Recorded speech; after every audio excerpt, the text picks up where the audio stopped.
one another, we might find the sad comfort in the sharing of our sorrows. Even in the house of Hades, there's Persephone once to lay still further load of grief upon my mocking me with a phantom only. My son, she answered, most ill-fated of all mankind, it is not Persephone that is the all in you, that all people are alike, this way when they are dead. The sinews no longer hold the flesh and bones together, these perish in the fierceness of the consuming fire. As soon as life has left the body, and the soul floats away as though it were a dream. Now, however, go back to the light of day as soon as you can, and note all these things that you might tell them to your wife hereafter. Thus did we converse and anon. Persephone sent out the ghosts of the wives and the daughters of all the famous men. They gathered in the crowds about the blood, and I considered how I might question them severely. In the end, I deemed that it would be best to draw the keen blade that hung by my sturdy thigh and keep them from the drinking of blood at once. So they came up one after another, and each one as I questioned her told me her race and lineage. The first I saw was Tyro. She was the daughter of Salomonius, the wife of Crethus, the son of Helios. She fell in love with the river Henipius, who is much the most beautiful river in the whole world. Once when she was taking a walk by the side of an unusual Poseidon, disguised as her lover, lay with her at the mouth of the river, with a huge blue wave arched itself like a mountain over them to hide both woman and God, whereon he loosed her virgin girdle and laid her in a deep slumber. When the god had accomplished the deed of love, he took her hand and his own and said, Tyro, rejoice in all goodwill, the embraces of the gods are not fruitless, and you and I will have fine twins about the time of 12 months. Take more care than I am Poseidon. So now go home, but hold your tongue, and do not tell anyone. Then he dived into the sea, and in she in due course bore Helias and Neleas, who both of them served Zeus, who with all their might. Helias was a great breeder of sheep and lived in Iolcus, but the other lived in Pylos. The rest of the children were by Cretheus, named Aeson, Varus, and Aniphion, who was a mighty warrior and charioteer. Next to her I saw Anzio, daughter to Asopus, who could boast of having slept in the arms of even Zeus himself, and who bore him 2 sons, Amphion and Zethus. These bounded Thebes with its 7 gates and built a wall around it, for strong though they were, they could not hold Thebes, so they had walled it. And I saw Alcmena, the wife of Amphion, who bore Zeus, indomitable Hercules, and Megara, who was daughter to King Creon, and married the redoubtable son of Amphitryon.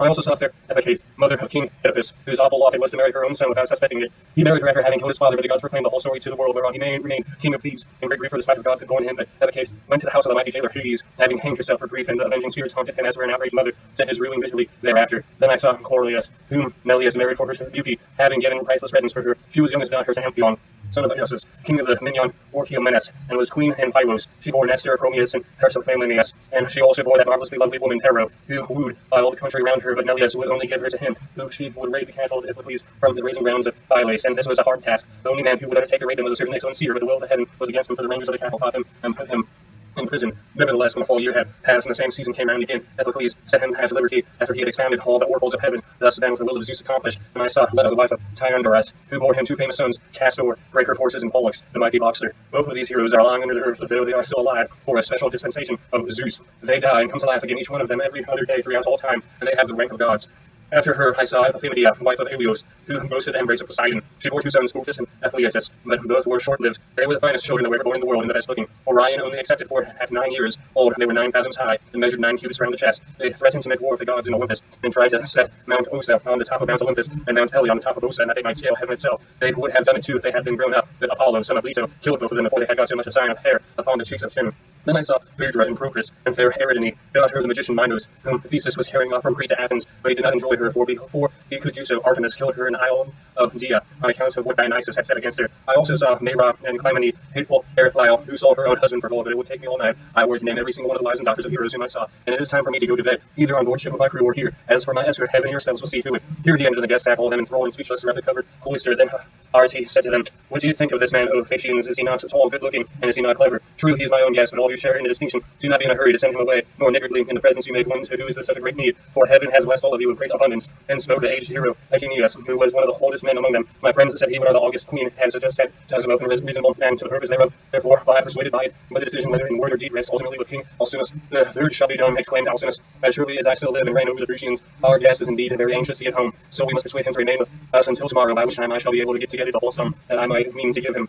As regards his escort, it will be a matter for you all, and mine above all others, as the chief person among you. And Odysseus answered King Alcinous, if you were to bid me to stay here for a whole 12 months, and then said, may speed me on my way, loaded with your noble gifts, I should obey you gladly, and it would redound greatly to my advantage, for I should return forward-handed to my own people, and should thus be more respected and beloved by all who see me when I get back to Ithaca. Odysseus replied, Alcinous, not one of us who sees you has any idea that you are a charlatan or a swindler. I know that there are many people going about who tell such plausible stories that it is very hard to see through them. But there is a style about your language which assures me of your good disposition. Moreover, you have told the story of your own misfortunes and those of our guys, though through you were a practiced bard. Tell me and tell me true whether you saw any of the mighty heroes who went to Troy at the same time with yourself and perished there. The evenings are still their longest, and it is not yet bedtime. Go on, therefore, and tell your divine story, for I could stay here listening until tomorrow morning, so long as you will continue to tell us of your adventures. Alcinous answered Odysseus, there is time for making speeches and a time for going to bed. Nevertheless, since you desire, I will not refrain from telling you the still sadder tale of my comrades, who did not fall fighting with the Trojans, but perished on their return through the treachery of a wicked woman. When Persephone had dismissed a female ghost in all directions, the ghost of Agamemnon, son of Atreus, came sadly up to me, surrounded by those who had perished with him in the house of Euthyphus. As soon as he had tasted the blood, he knew me, weeping bitterly, stretched out his arms towards me to embrace me, and he had no strength nor substance any more, and I too loved and pitied him as I beheld him.